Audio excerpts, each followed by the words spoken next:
Good morning and welcome to the worship service of the Unitarian Universalist Church in Idaho Falls. My name is Arthur Cole, today's worship associate. On this beautiful April morning, I have a few words for you that will inspire you and set the tone for the service. Come into this place of peace and let its silence heal your spirit. Come into this place of memory and let its history warm your soul. Come into this place of prophecy and power and let its vision change your heart. Do we have any announcements? No. Okay, thank you.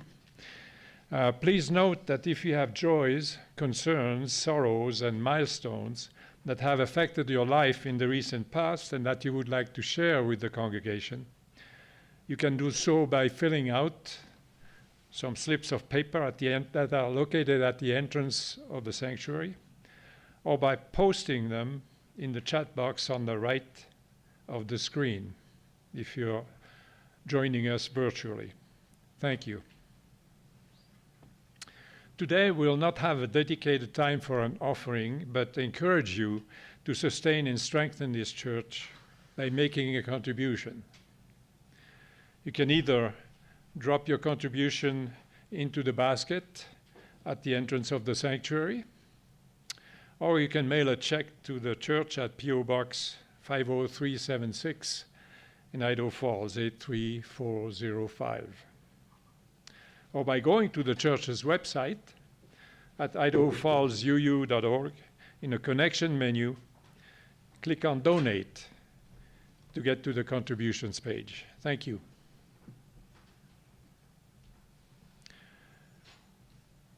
I invite you now to enter into the spirit of worship with the words by Reverend Bill Schultz.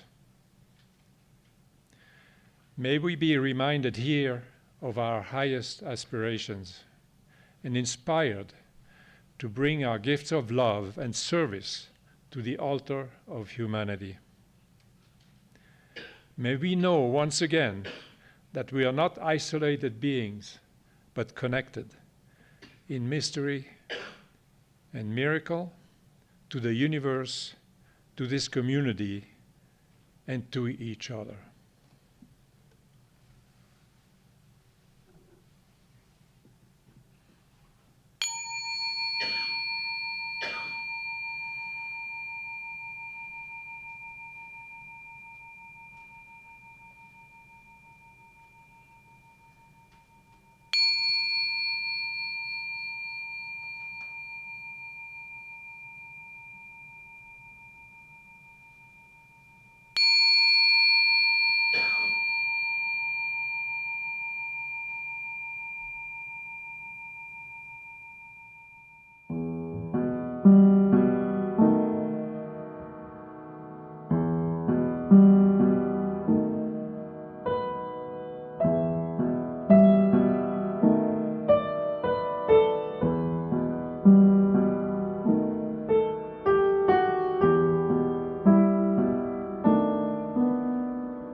Please join me in reading the Church's covenant, which is printed in the order of service. Love is the spirit of this community, and service its law. This is our great covenant, to dwell together in peace, to seek the truth in love, and to help one another. We will now light the flaming chalice, symbol of our faith, to illumine this day. We gather this hour as people of faith, with joys and sorrows, gifts and needs. We light this beacon of hope, sign of our quest for truth and meaning, in celebration of the life we share together.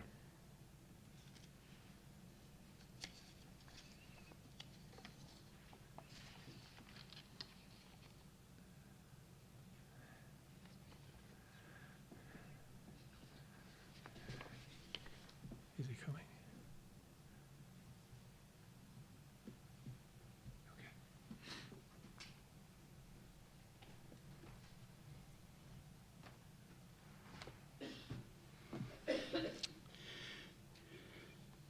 Our call to worship this morning comes from the Chinook tribe, which lives near the mouth of the Columbia River in Washington State. We call upon the earth, our planet home, with its beautiful depths and soaring heights, its vitality and abundance of life, and together we ask that it teach us and show us the way. We call upon the mountains, the Cascades and the Olympics, the high green valleys and meadows filled with wildflowers, the snows that never melt, the summits of intense silence, and we ask that they teach us and show us the way. We call upon the waters that rim the earth, horizon to horizon, that flow in our rivers and streams, that fall upon our gardens and fields, and we ask that they teach us and show us the way. We call upon the land which grows our food, the nurturing soil, the fertile fields, the abundant gardens and orchards, and we ask that they teach us and show us the way. We call upon the forest, the great trees reaching strongly to the sky with the earth in their roots and the heavens in their branches, the fir and the pine and the cedar, and we ask them to teach us and show us the way. We call upon the creatures of the fields and forest and the seas, our brothers and sisters, the wolves and deer, the eagle and dove, the great whales and dolphin, the beautiful orca and salmon who share our Northwest home, and we ask them to teach us and show us the way. We call upon all those who have lived on this earth, our ancestors and our friends, who dreamed the best for future generations, and upon whose lives our lives are built. And with thanksgiving, we call upon them to teach us and show us the way.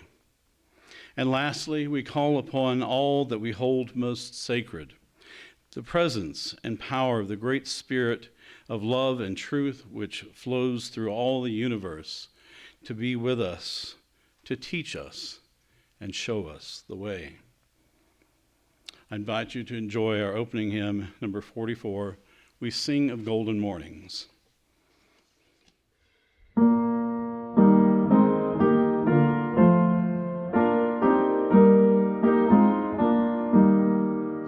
We sing of golden mornings, we sing of sparkling seas, of prairies, valleys, mountains, and stately forest trees.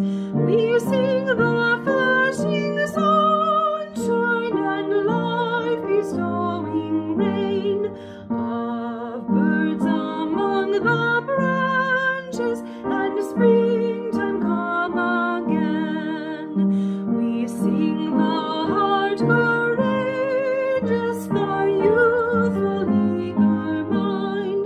We sing of hopes undaunted, of friendly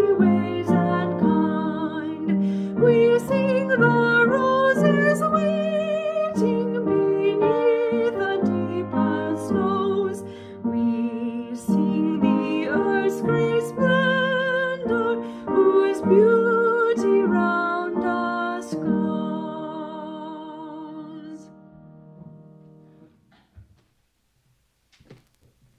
Hello, I'm Davette Bogart, and today's Time for All Ages is called Celebrate Your Magic by Jacqueline Hyacinth. It's about a little boy who goes on a camping trip with his mom, and their parents are separated, and he has quite an adventure. Our car is parked, and we are ready to hit the road. Mom and I are headed up the mountain, where we will camp for a few days. We love taking long. My name is Nazir. I live with my mom and our 3 cats, Lily, Jade, and Buddha. My dad lives in his own house. My most favorite things to do are reading and drawing and painting. Ever since I was little, I felt like I was different from others. I can sense what people are thinking and feeling. Mom says I have the gift of knowing, just like my grandmother. I don't have many friends at school, so I spend a lot of time alone. Last week at recess, Jimmy Valance and his crew surrounded me on the playground and threatened me. I felt so embarrassed. Everyone was watching. When they call me names, it really hurts. I am tired of hiding who I am. You can say I dance to my own beat. Today I am going to be brave and share a secret with you. Here goes. Are you ready? Promise not to laugh. I have magic powers, and I can communicate with animals. I know, it sounds like you can't believe it, but it is true, and maybe you have this gift too. Come along on an adventure and let's go. We're headed down Eden Trail and made it to the campsite. My mom, can I go down to the lake? Yes, Nasir, just wear your shoes. Okay. I threw on my favorite magic cheetah slippers that my dad gave me. When I wear them, I instantly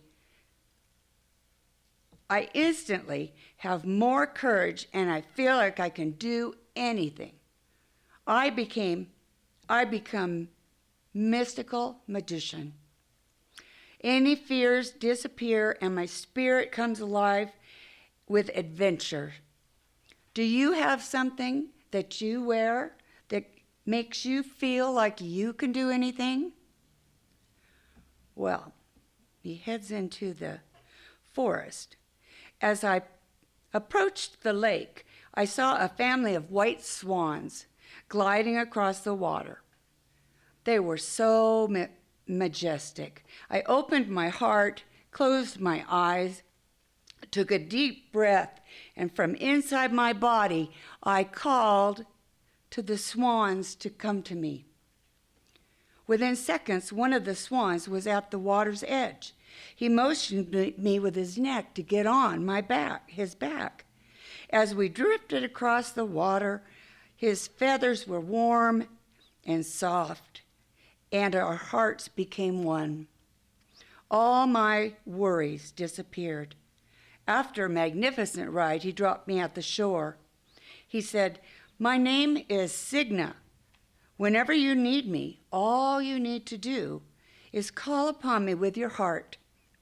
I am your spirit guide, here to bring wisdom and peace throughout your life." Then he drifted away into the shining water.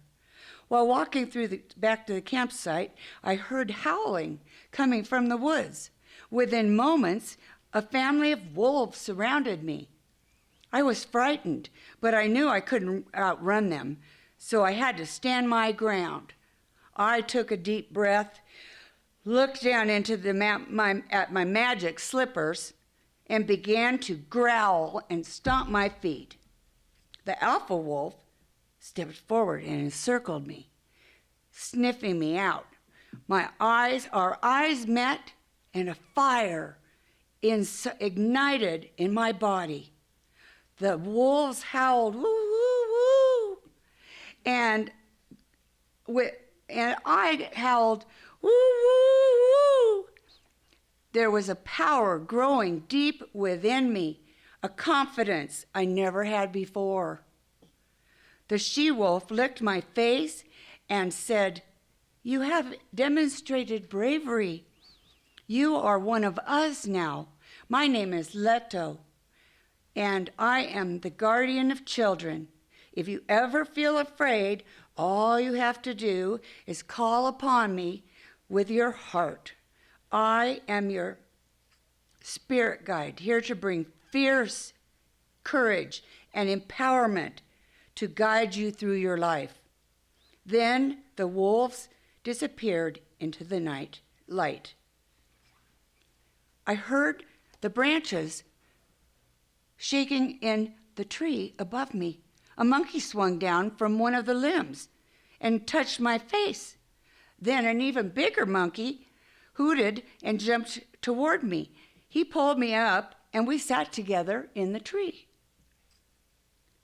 "You are Nazir," he poked my chest, and my heart beat like a drum.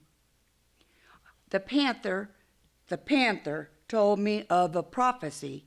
A young magician will come forth with a gift of communicating with the animals. Holy moly! What is it with this panther? And what is going on with these magic slippers? I wondered. The monkey placed his paw on my head and said, "My name is Hanuman. Whenever you feel alone, all you have to do is call upon me with your heart. I am your spirit guide, here to bring joy and victory throughout your life." Then the monkeys disappeared into the night.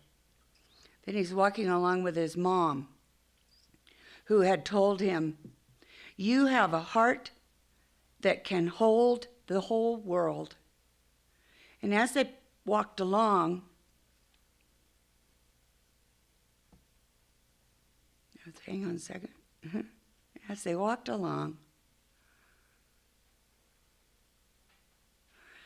he heard a noise and thought there was something following him. It was a panther. He summoned all his energy in his heart and bravery, and he called to the animal, "Why are you following me?" She replied, "I have come to bring support and courage to your mother." I turned toward the panther. Mom turned too. She kneeled down on the earth and bowed her head. The panther moved closer and placed her head on Mom's shoulder, and they embraced. Mom's eyes filled with tears. "Nazir, this is my spirit guide, Baster. She has been guiding me since I was a little girl. She protected me all my life and has brought me strength and friendship." That night, under the stars, I snuggled up by the campfire and replayed my adventure of the day. I must be the luckiest boy in the world. I believe that the key to my magic is trusting in my heart and embracing my unique gifts. I thought about the times I had wished I was like everyone else and how I felt afraid to reveal my true self. Not anymore. I am Nazir, and I am just the way I am. Now I celebrate my magic. Thank you.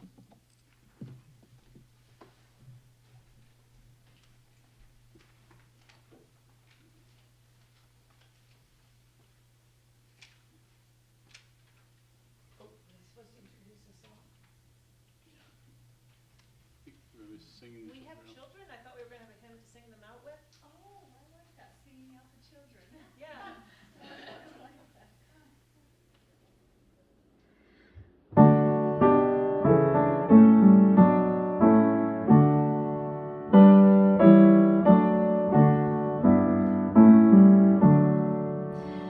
As we leave this friendly place, love give light to every face. May the kindness which we learn light our hearts till we return.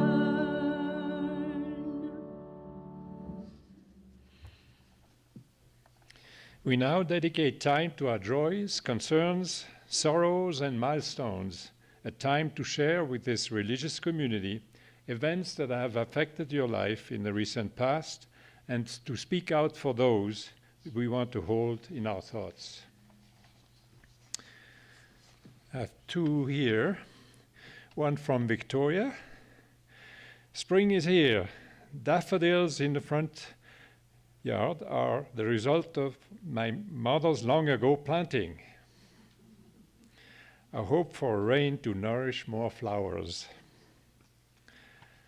And one from Kat Rees, also a joy. My son, Gawain, is officially engaged. And I have a joy as well. I had chest pains about 6 weeks ago, and finally I got a stent put in this week. And I'm here. Do we have other joys and concerns? Thank you. Oh. Oh.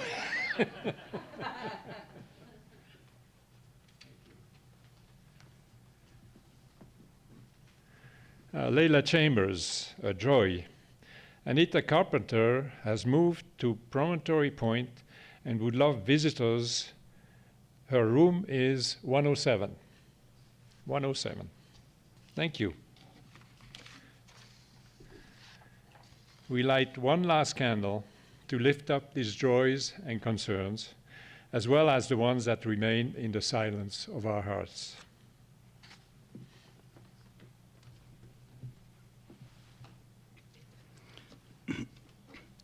Well, our reading this morning and our closing words later are both from the book Braiding Sweetgrass, Indigenous Wisdom, Scientific Knowledge, and the Teachings of Plants by Robin Wall Kimmerer. One afternoon, I sat with my field ecology students by Awe'ikwigama, an Ojibwe word which describes a condition of water, meaning it is a bay. And I shared this idea of animate language.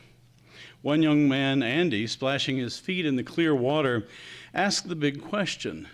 Wait a second, he said, as he wrapped his mind around this linguistic distinction.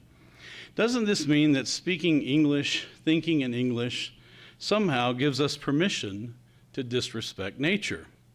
By denying everyone else the right to be persons, wouldn't things be different if nothing was an it?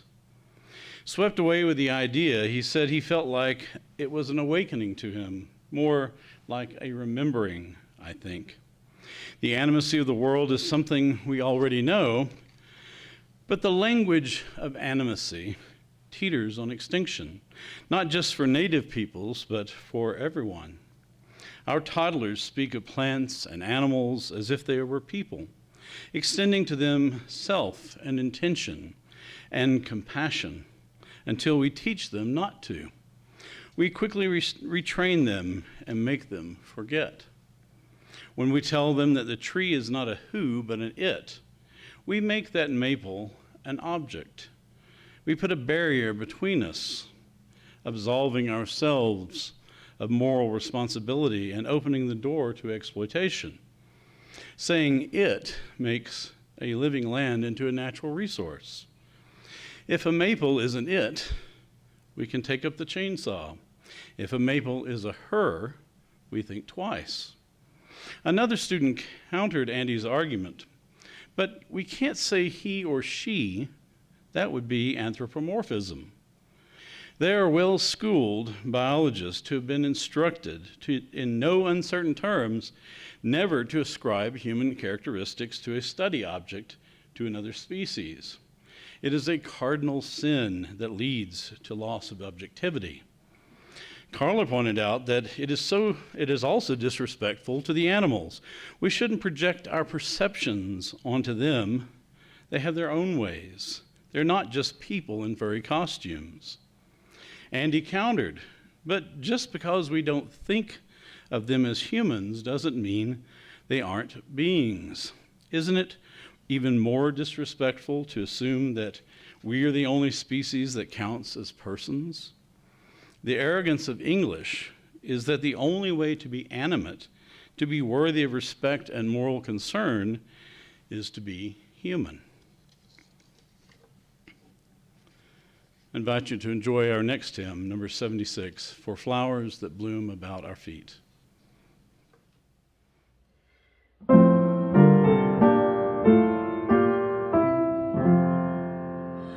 For flowers that bloom about our feet, for tender grass so fresh and sweet, for song of bird and home of bee, for all things fair we hear or see. Giver of all, we thank thee. For blue of stream and blue of sky, for pleasant shade of branches high, for fragrant air and cooling breeze, for beauty of the blooming trees. Giver of all, we thank thee. For this new morning with its light, for rest and shelter of the night, for food and health, for love and friends, for everything thy goodness sends. Giver of all, we thank thee.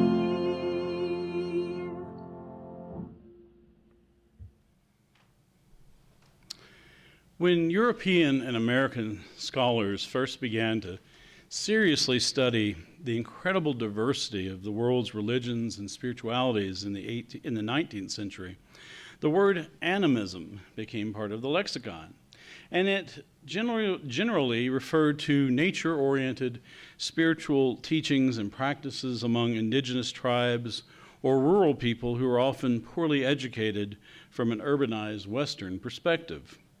The word animism was somewhat ambiguous from the start and was filled with condescending overtones, and this generally remains the case.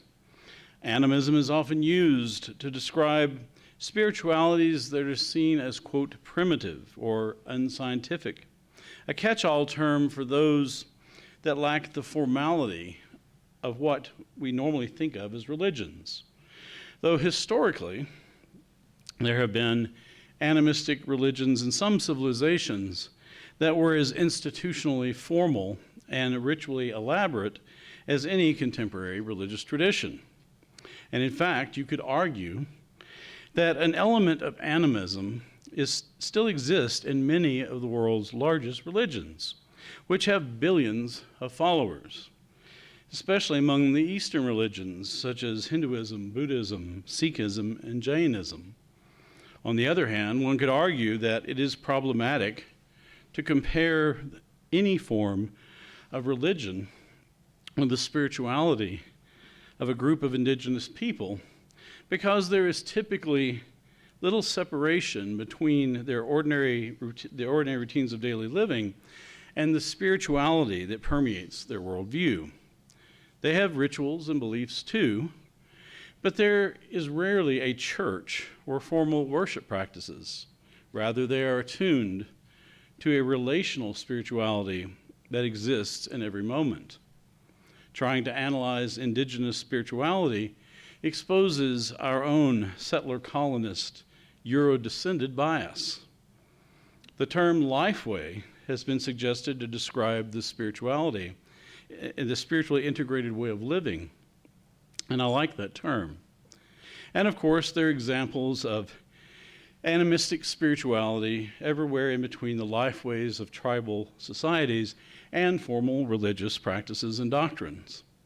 This in-between space is precisely where I envision a reimagined animism that would appeal to many Unitarian Universalists. So before I continue, let me say a little more about the term animism. If you Google the word, you will see two traditional definitions. One, the attribution of a soul to plants, animals, inanimate objects, and natural phenomena. And two, the belief in a supernatural power that organizes and animates the material universe. And for an example of the word in use, it says, quote, a village steeped in ancient animism and rituals. Notice that the example assumes such beliefs would be found in a village, a not so subtle assumption that animism would not be found in a city, but in some rural village of presumably unsophisticated folks. Going forward, as I dig into the idea of what I'm calling a reimagined animism, let me suggest that both these definitions and the condescending example are inadequate, though they admittedly hint at the core of the underlying spirituality. In the first definition, I think the word soul is a great metaphor, but it is too loaded with conventional assumptions about the soul being some kind of ghost in the machine, a spirit that inhabits our material bodies. Death remains a mystery to the living. And though it is nice to imagine there's something beyond this life, it is just as likely that shuffling off the mortal coil is simply the end of the journey. You don't have to believe that human beings possess a soul to appreciate the sacredness of life or the mutuality and interdependence that permeates the world of animals, plants, and even natural phenomena. It would also be categorically improper to include so-called inanimate objects in any typical definition of animism. But this is only true if you divide the world into the animate and the inanimate in the first place. A lifeway that makes no such distinction does not require the concept of a soul. I take issue with the second definition because it suggests that animism requires belief in a supernatural power as the organizing principle that underlies the universe. I would argue that you can be an animist and be firmly rooted in the natural world and as scientific as they come. Inviting the more than human world into relationship may sound a bit mystical, but it requires no supernatural agency whatsoever. If anything, a renewed intimacy with nature is likely to lead to a greater appreciation of the sacredness of life that is incarnate in all the world's creatures, and less interest in supernatural entities that are imagined to be separate from the cosmic reality of our ordinary being. From the archaeological record, the gods of our earliest human imagining appear to have been powerful spirits that inhabited the real flesh and blood animals that our ancestors depended upon for survival, as well as those of ferocious predators such as the cave bear, and probably fierce natural phenomena such as lightning. Birds were often venerated as messengers to the gods or even gods themselves because of their amazing ability to fly. But over time, the gods became more rarefied as sky gods and sea gods, and ordinary animals sometimes became transformed in the pantheons of deities and other supernatural entities. The ancient Egyptians imagined gods who exhibited more human-like behavior and character, but were often depicted as animals or humans with animal heads, such as the jackal-headed Anubis, the ibis-headed Thoth, and the cat-headed Bastet. Many chimeric and winged supernatural creatures also became an important part of Greek mythology, along with their more humanized gods and goddesses. And of course, animals and other spirits remained important to religions that emerged all around the world for centuries. The world was still filled with spiritual beings even after the great monotheistic faiths emerged. Judaism, for example, is a faith that insists on there being only one God, Yahweh, a concept of God that appears to have its origins as a Canaanite sky god. And it is telling that one of the names for God in the Hebrew scriptures is Elohim. Elohim is actually a plural noun in Hebrew that means the gods. Even in Judaism, it seems that the holy cannot be constrained to a single entity. Even as the great faiths of the world became more philosophical and began to wrestle with the big questions such as the existence of evil, there were lingering examples of animism. Consider the winged angelic beings that are important in several traditions, and the Holy Spirit imagined as a dove in Christianity. Many forms of Buddhism never abandoned the idea of animals being part of a great chain of being that included humanity, all participants in the cycles of reincarnation. And Buddhist writings such as the Jataka tales tell of the Buddha's many incarnations as an animal. But somewhere along the way, especially in Western society, we began to lose our connection to animals and plants as fellow spiritual beings, and they became commodities for human exploitation, a collection of objects rather than a communion of subjects, as Thomas Berry famously said. The shift to agriculture instead of hunting and gathering played a role, but the idea that we humans had divinely ordained dominion over the earth's creatures was a huge factor. When you divide the world into one species created in imago Dei, in the image of God, and everyone else as subordinate and lacking the divine spark, it becomes easy to justify the thingness of the millions of other species that share our planetary home. And by the 17th century, in the early days of the scientific revolution, René Descartes pronounced that animals were merely machines, lacking any form of consciousness or even feelings, but it hardly needed saying.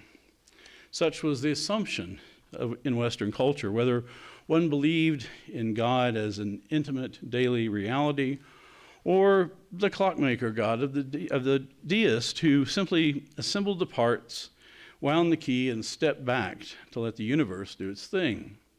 I'm not saying the scientific revolution was a bad thing, though, and in fact, next week I'll be talking about how it was a significant step in transitioning to a new, more ecological age.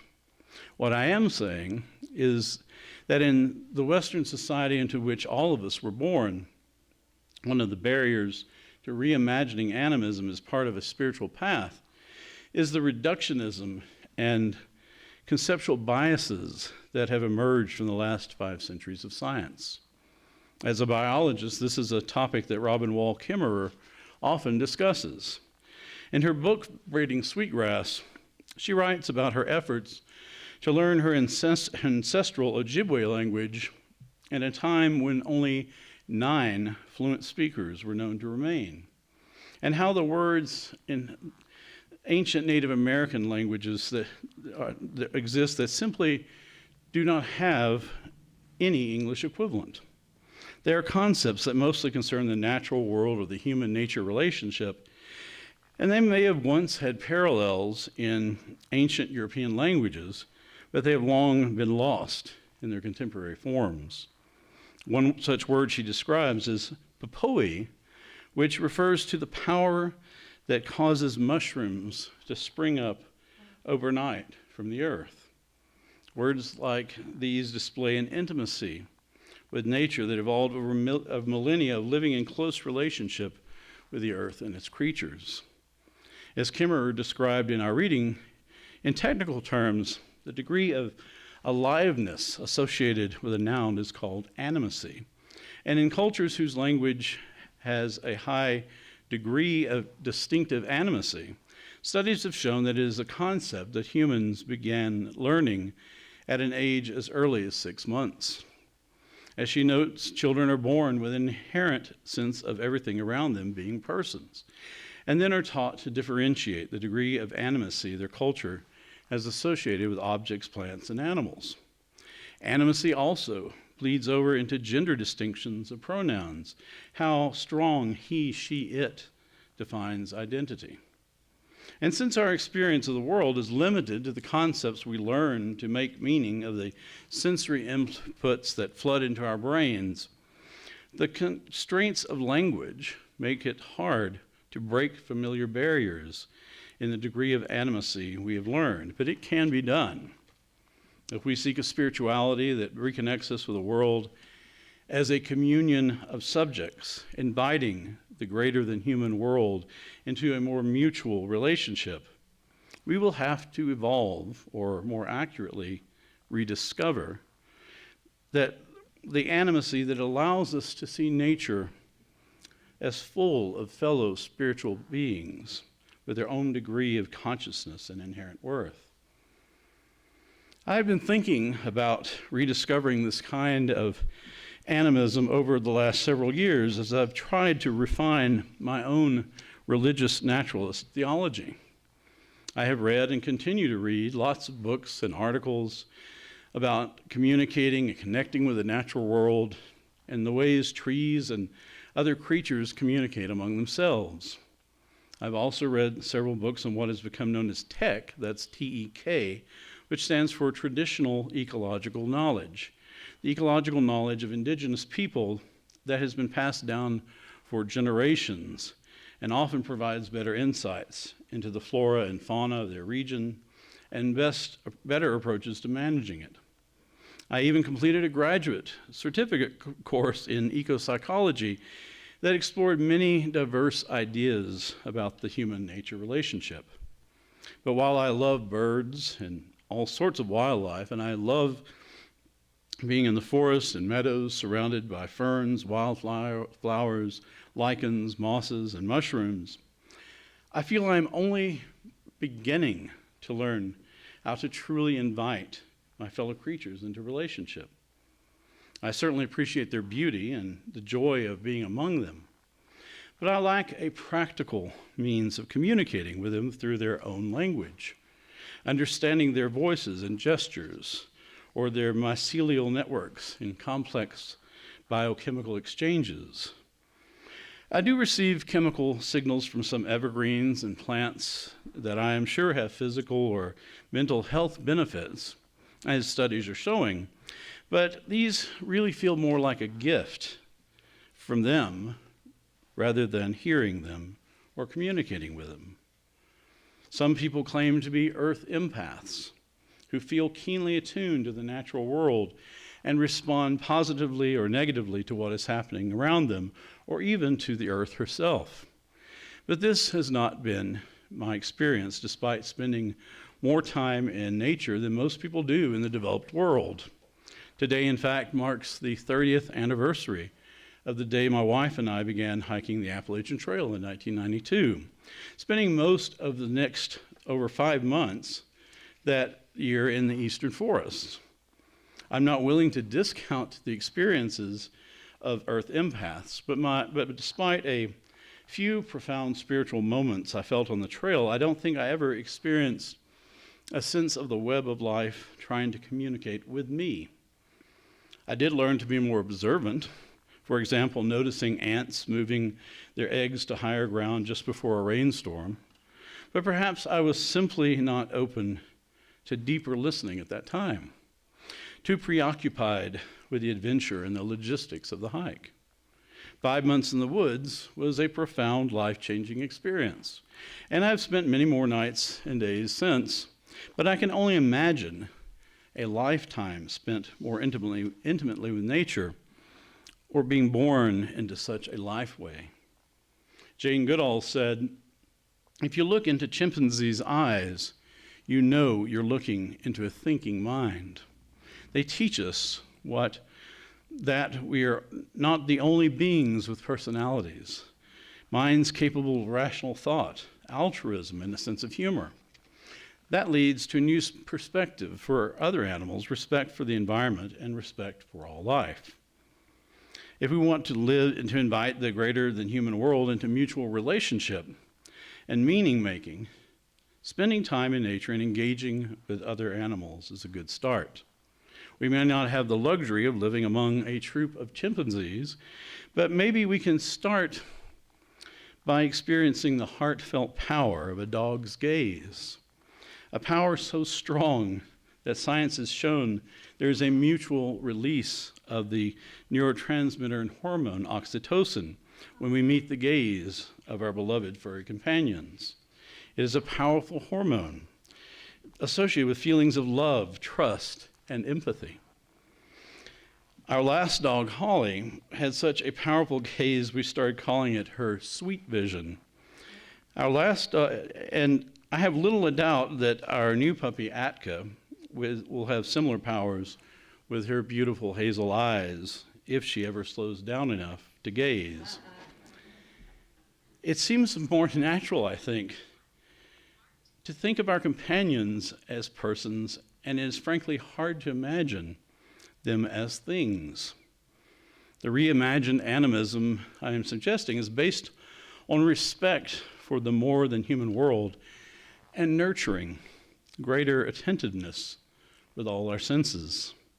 Being in relationship means we're opening to a greater sense of self that includes our mutuality within the web of life, and it requires us to pay attention. It means observing and learning what the plants and animals can teach us, even noticing the small lessons like the ants telling us a rainstorm is imminent.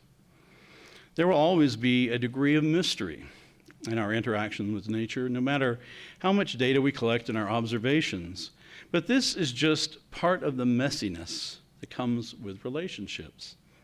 The non-human world is filled with beautiful mysteries and diversity, and it calls us to join in a communion of subjects. This doesn't mean we will find ourselves in some sort of Disney-esque world where the animals and plants speak our language and sing songs to brighten our day, nor is it necessarily the same kind of animism in the spirituality of indigenous peoples or our own ancient ancestors. Even if we tried to embrace the anthropomorphic stories of animals that are common among indigenous peoples, beyond a respectful appreciation of their place in the great story of life on Earth, we do not belong to those cultures, and those stories do not belong to us. We need to develop and nurture our own mutual relationships with the natural world, including our own stories. For Unitarian Universalists, this means taking our seventh principle of Unitarian Universalism, respect for the interdependent web of all existence of which we are a part, to a much deeper level. Reaching out to nature to teach us and show us the way. And then listening with all our senses to the answers we receive. Listening with the heart of a mystic. There are plenty of books and other resources to assist with exploring animistic spirituality that range from shamanic teachings and indigenous wisdom to the works of contemporary religious naturalist theologians and scientists and eco-psychologists. Or maybe it is better just to sit outside and see what the birds are up to, or to gaze into a dog's eyes. Perhaps the non-human persons of the earth will point us to answers as we try to solve life's challenges, even the big problems like climate change and the loss of biodiversity. Our closing hymn is number 175, We Celebrate the Web of Life.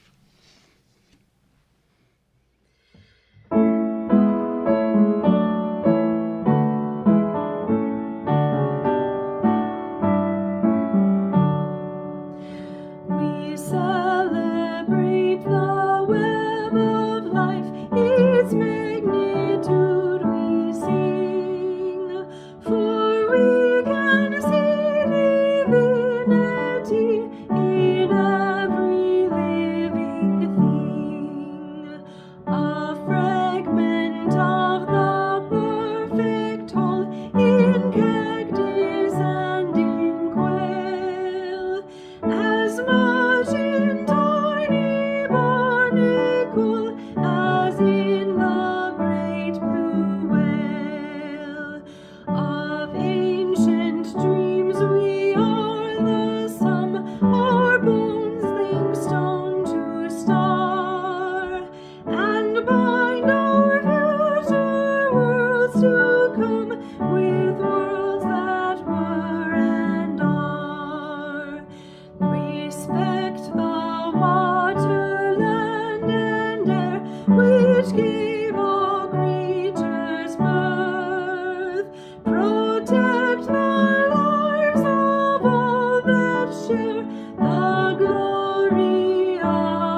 Our closing words are also from Robin Wall Kimmerer.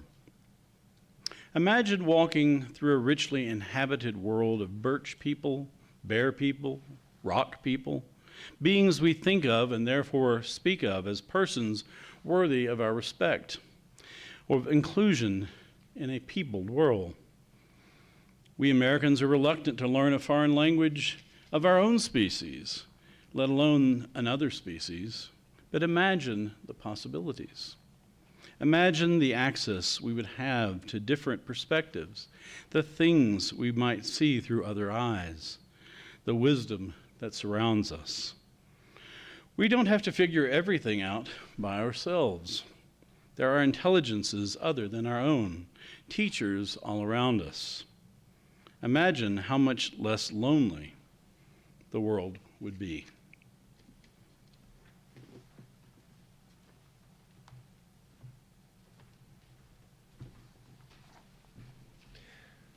Please join me in reading the words for the extinguishing of our chalice flame. We extinguish this flame, but not the light of truth, the warmth of community, or the fire of commitment. These we carry in our hearts until we are together again.